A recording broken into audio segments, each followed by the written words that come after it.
How does socialism define social equity? Imagine a society where everyone gets a fair shot at life, no matter where they start.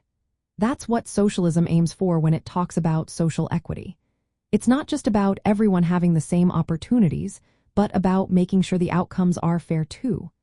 Socialism believes that many inequalities come from the way society is built, not from individual differences. So, fixing these issues means changing the structures that create unfairness. At its core, socialism sees all people as equal in worth and potential. It challenges the idea that natural talent or wealth should decide who gets what.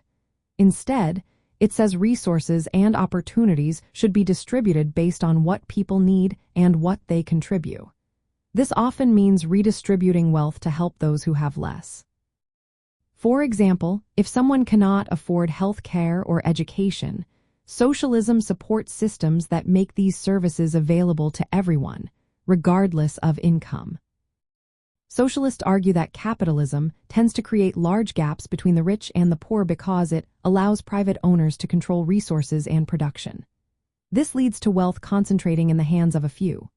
To counter this, socialism promotes collective ownership of key industries and democratic control over economic decisions.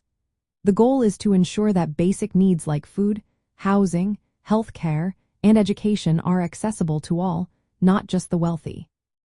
Social equity also involves fighting against discrimination and oppression based on race, gender, ethnicity, or social class.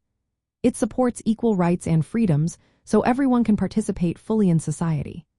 This means removing barriers that prevent certain groups from accessing jobs, education, or political power. The idea is to create a society where everyone can develop their talents without facing prejudice or systemic bias. Different socialists have different ideas about how to reach social equity. Some want to completely replace capitalism with collective ownership. Others believe in regulating capitalism through taxes and social programs to reduce inequality.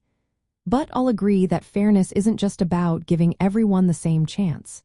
It's about making sure the results are fair too, so no one is left behind. In practice, socialism's approach to social equity involves government or community efforts to redistribute wealth and resources. It means owning or controlling key industries and services collectively. It also includes giving workers and communities a say in economic decisions. Providing universal access to health care, education, and social protections is essential. And actively working to dismantle social hierarchies and discrimination is a key part of this process. Overall, socialism sees social equity as a promise of fairness that covers both economic conditions and social relations. It aims to build a society where everyone has the material means and social rights to live with dignity and respect.